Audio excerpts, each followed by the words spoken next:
نکولیا نے کہا تھا کہ اگر آپ 100 شیروں کی ٹیم تیار کریں اور اس کی قیادت ایک گیدڑ کو سونپ دیں تو یقین جانیں شیروں میں بھی گیدڑوں والی خصلتیں پیدا ہو جائیں گی۔ بالکل اسی طرح اگر آپ 100 گیدڑوں کی ٹیم تیار کریں اور اس کی قیادت ایک شیر کو سونپ دیں تو گیدڑوں میں بھی شیروں والی خصلتیں پیدا ہو جائیں گی۔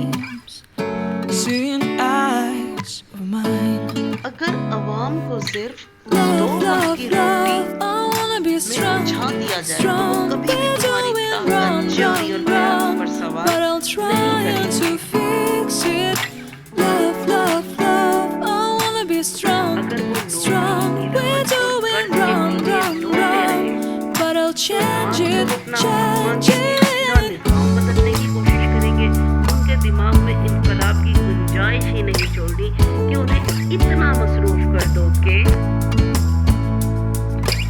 وہ صرف زندہ رہنے کو کامیابی سمجھنے لگے، سوچنے، سیکھنے اور سوال کرنے کی فرصت ہی نہ ہو۔ انہیں لگے کہ خاموش رہنے میں ہی فائدہ ہے۔ جب انسان زندہ رہنے کی جنگ لڑ رہا ہو تو وہ آزاد رہنے کی جنگ لڑنے کے قابل نہیں رہتا۔